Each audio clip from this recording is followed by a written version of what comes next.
Bismillahirrahmanirrahim. Assalamualaikum warahmatullahi wabarakatuh. Alhamdulillah, wassalatu wassalamu ala rasulillah wa ala alihi wa sahbihi wa man wala amma ba'du. Para pemirsa Tribunnews yang saya hormati dan saya banggakan, Alhamdulillah kita berada pada bulan yang mulia, bulan suci Ramadan, bulan di mana kita diminta untuk memperbanyak muhasabah. Muhasabah itu melihat ke dalam dan introspeksi apa-apa yang telah kita lakukan di masa yang lalu untuk menjadi pelajaran, sehingga kita bisa menjadi pribadi yang lebih baik di masa-masa yang akan datang. Salah satu dari dimensi muhasabah yang selalu didorong oleh Rasul yang mulia adalah bagaimana kita menata ucapan kita, bagaimana kita berkomunikasi. Karena di dalam Al-Quran sendiri disampaikan bahwa komunikasi yang baik itu akan membawa kebaikan baik di dunia maupun di akhirat.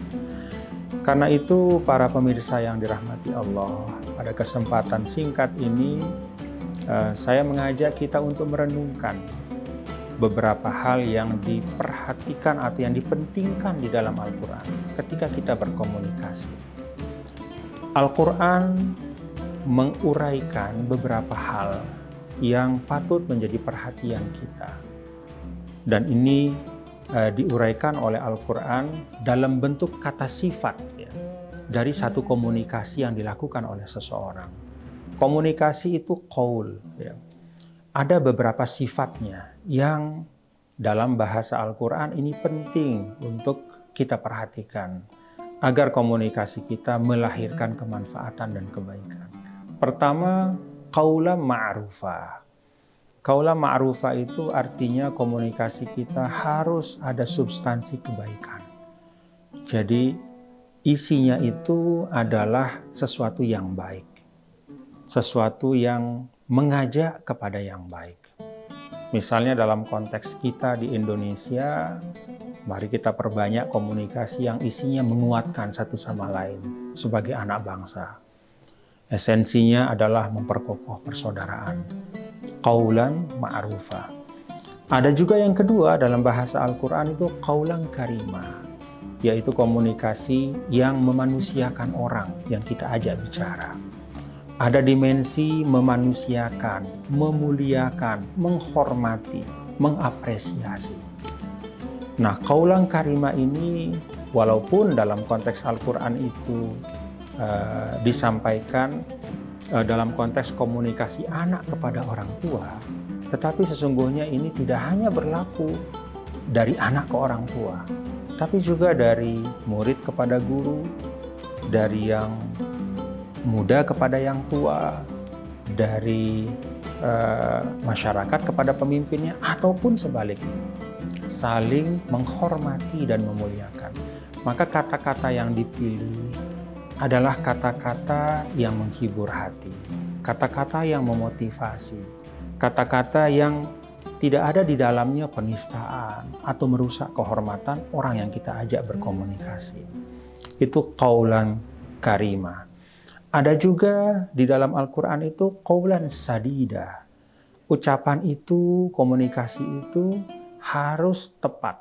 Ya. Jadi tidak hanya substansinya baik, tapi waktunya juga harus tepat. Kalau kita misalnya ilustrasinya secara sederhana, kalau kita mengunjungi orang sakit, ya tentu walaupun kita tahu, ya, katakanlah sakitnya berat, ya, tapi tentu sangat tidak bijaksana kalau kemudian sakit yang berat itu kemudian kita sampaikan dengan apalagi ada bumbu-bumbu yang lebih menambah bebannya. Ya. Tapi mari kita pilih ya, hal yang tepat dengan cara yang tepat dan waktu yang tepat. Itu qaulan sadida. Ada juga yang keempat qaulan layyina. Qaulan layyina itu artinya ada kata-kata yang lembut, yang bisa menggugah hati, yang bisa menyentuh perasaan. Nah, seringkali dalam komunikasi kita lupa bahwa yang kita ajak komunikasi itu juga punya perasaan. Dia punya kehormatan, dia punya harga diri. Jadi ini dalam bahasa Al-Quran juga perlu untuk kita ingat di dalam kita membangun komunikasi. Baik individual, misalnya dengan keluarga, ataupun komunikasi sosial. Para pemirsa yang dirahmati Allah itu sebagian. Ada juga beberapa hal yang diingatkan oleh Al-Quran. Intinya adalah berkomunikasi itu sangat penting, karena dia sangat penting, maka harus diproses dengan cara yang baik.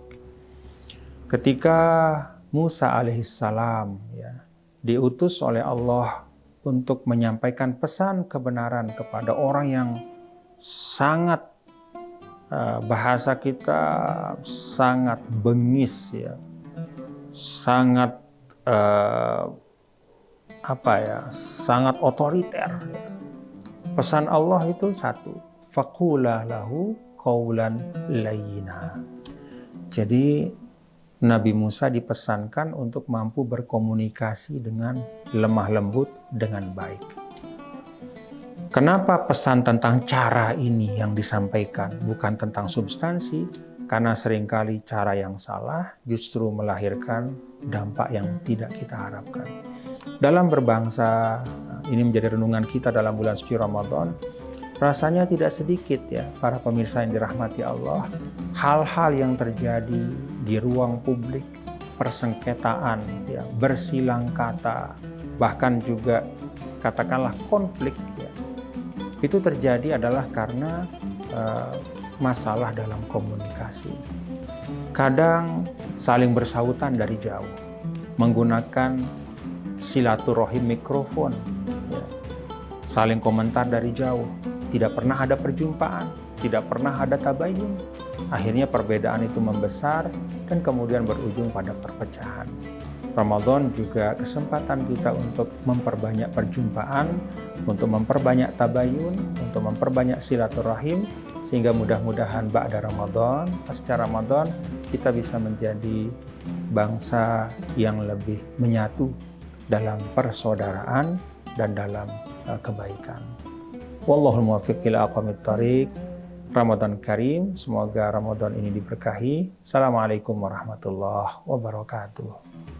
Terima kasih sudah nonton. Jangan lupa like, subscribe, dan share ya.